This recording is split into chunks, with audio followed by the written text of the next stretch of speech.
The River of Souls is a metaphysical stream, its banks touching every world in existence.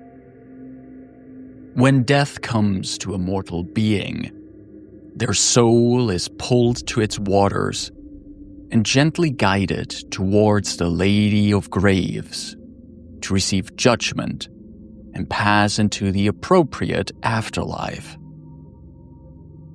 However, forces with ill intents haunt the edges of the River of Souls. Among them is a deity that hails from a broken world, a being that finds prayers and servants in dark nights under occult constellations. She is Nimbleoth, the empty death, and she hungers for those who have died, so that she might conquer death itself. Nimbleoth is, most likely, as old as many of the other deities known today. When the cosmos was young, Nimbleoth still had a physical form and a home world she returned to after hunting on the banks of the River of Souls. Her predations on these souls made her many enemies. It is said that one of these foes would become Nimbleoth's end, as she was killed on her very own world by another deity. However, some beings are beyond death, and destroying their physical form just means they shed the mortal coil and transcend into a new form.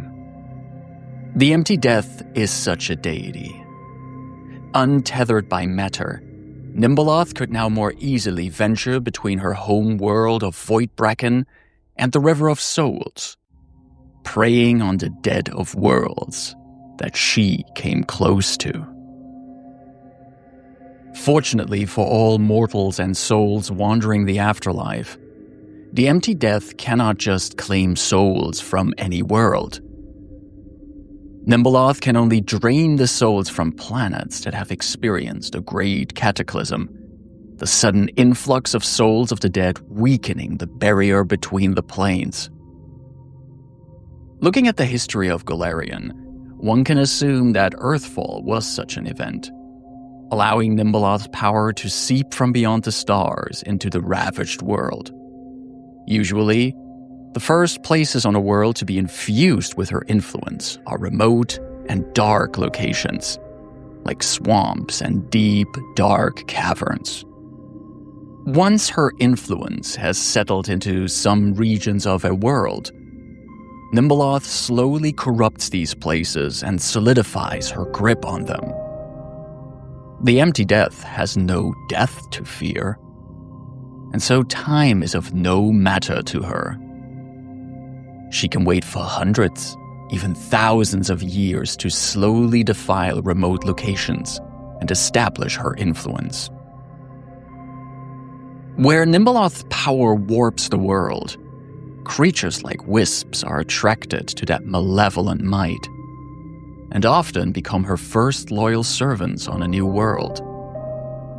These wicked lights are her eyes, and keep a special position in whatever cults form in the lands influenced by her.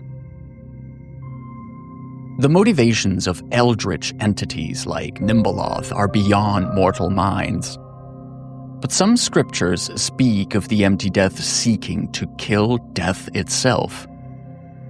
The ultimate proof of her conquering this cosmic constant and undoing her own defeat eons ago.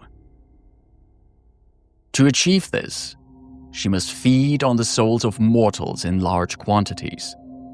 When the stars align, it is said her homeworld Voidbracken moved through the void of the Dark Tapestry and closer to a world she has slowly filled with her influence. Once Voidbracken is close enough, its death-fueled gravity will drain the souls of the living from their bodies and straight into the hungry maws of Nimbleoth. These so-called dead-tides would generate enough spiritual power for the empty death to defeat death itself, return to her full power, and feast on a cosmos with renewed might and horrible, endless hunger. Considering what fate Nimbleoth might bring to mortals, one can find it hard to understand why any person would seek out to serve the empty death. On top of that, Nimbleoth is not a deity that cares much for veneration and prayer. She does not set out strict rules for her worshippers, for she simply does not care. While some of her clerics are blessed with some boons from beyond the stars, the empty death remains silent and unseen to the majority of her servants. Why then would one dedicate their life and soul to her? The idea of Nimbleoth conquering death is enticing to all those who are destined to die. No more need to fear disease and old age when one knows that death is just another threshold, a chance to shed the mortal coil and transcend. Nimbleoth's power can be a gateway to such abilities, or at least, so do some followers of her believe. There are also those who do not fear death, but what might await them in the afterlife. Sinners who committed heresy against their faith, or who might have sold their souls in diabolic deals, see in Nimbleoth a way to avoid the consequences of their actions. And then there are the nihilists, the ones who have lost all hope and faith for their world and want nothing but doom for it. These people have perhaps been wronged too many times, or truly believe that there is no point in the existence of life. They might also believe that the arrival of Voidbracken and the events of a dead tide are a way to wipe the slate clean and begin anew. Perhaps they seek their own soul oblivion, understanding that death just means moving into another form of dreary, pointless existence. In their desperation, contempt for existence, or perhaps even hubris, these followers of the empty death believe it is only right to condemn a world to death, even if it means that it gives strength to an entity that brings entropy and oblivion to the entire cosmos. Where cults of Nimbleoth form, they usually create temples and places of worship in unassuming places. If a congregation is small, they might have a shrine in their own homes, or meet in abandoned barns and ruined houses on the edges of the wilderness. If a cult is run by members with significant means and influence, a place of worship might be constructed within a more impressive structure with a secondary purpose. A large manor might have a wing dedicated to a temple, or the basements of a castle are used to hold mass and perform dark rituals in her honor. These structures often share one feature, which is some form of tower or lighthouse in which a beacon burns. These symbolize wisps, the favored servants and eyes of Nimbleoth, and some cults believe that the empty death can also use these towers as a way to peer into the world. Nimbleoth's holy symbol is a skull with moss stuffed into its jaw. Cultists will create variations of this, but in places where her worshippers can act more in the open, walls and banners will show this symbol proudly. More lavish temples of hers might also have stained glass windows that feature this symbol, and other imagery of Nimbleoth, portrayals of wisps, or icons that feature 7 divots, a mark that Nimbleoth leaves on many she touches. To prevent cults of the empty death from forming, it is important to keep the knowledge of her in check. Fortunately, as many eldritch deities at home in the Dark Tapestry, she is unknown to most of the general populace, and her cults usually limit themselves to the distant parts of the world, where her tendrils have started to warp the land itself. Those who know how to look for the signs can quickly identify followers of Nimbleoth, and agents of deities that oppose her travel the world to fight cults before they can grow in size. The Whispering Reeds was a book that started as a tool to help these enemies of Nimbleoth, collecting information about the deity and her servants.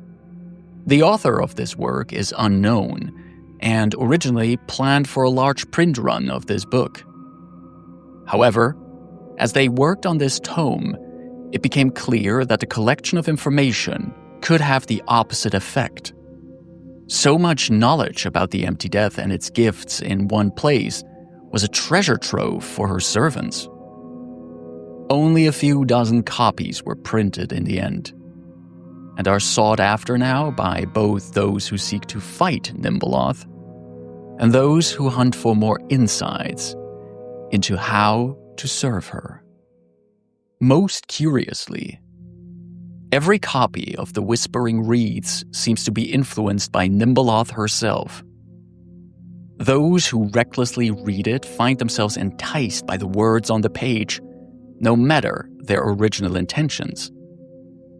If one is not wary, and perhaps unaware of the telltale signs of corruption by an eldritch entity, they can become marked by Nimbleoth and doomed to an existence as a ghost, waiting to be consumed by the Empty Death.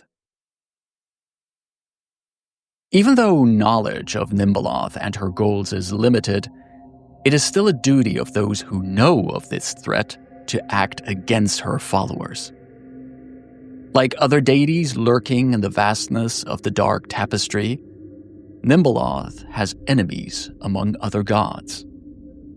Gosrae and Desna despise Nimbleoth, the former for her tendency to defile swamplands and suffuse them with her dark power, the latter because she fears that her followers come upon servants of the Empty Death while exploring wild and new places.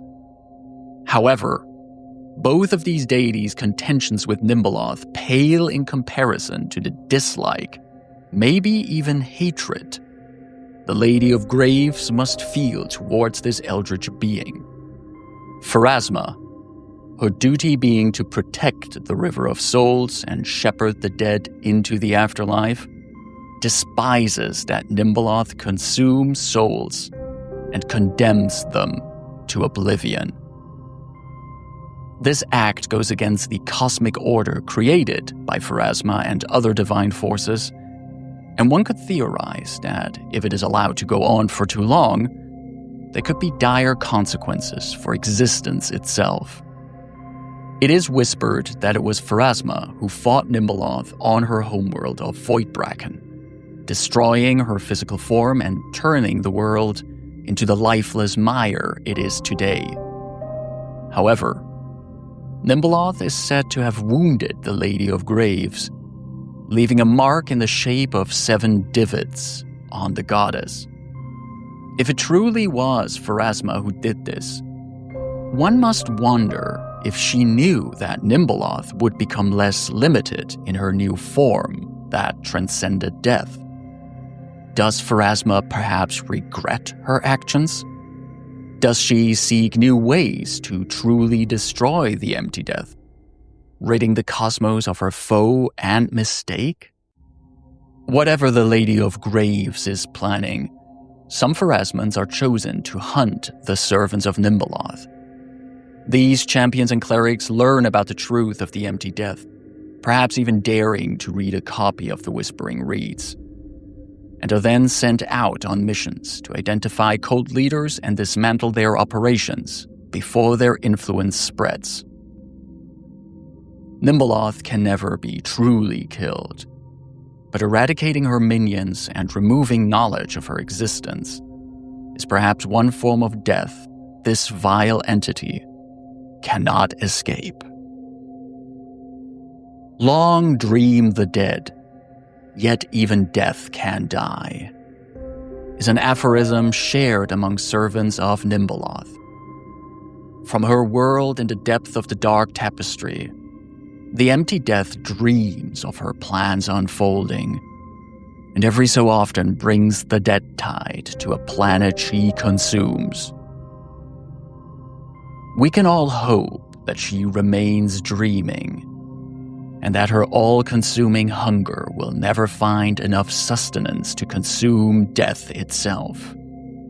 Should that happen, she would transcend a cosmic order and return with vengeance in her undying heart, leaving nothing but oblivion in her wake.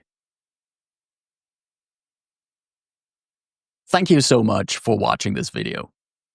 Did Nimbleoth feature prominently in your campaigns? Or do you have any ideas on how to use her followers and faith in a game of yours? Let me know in the comments below. If you enjoyed this video, give it a thumbs up and subscribe to the channel. Thank you for watching. Stay safe, take care, and bye-bye.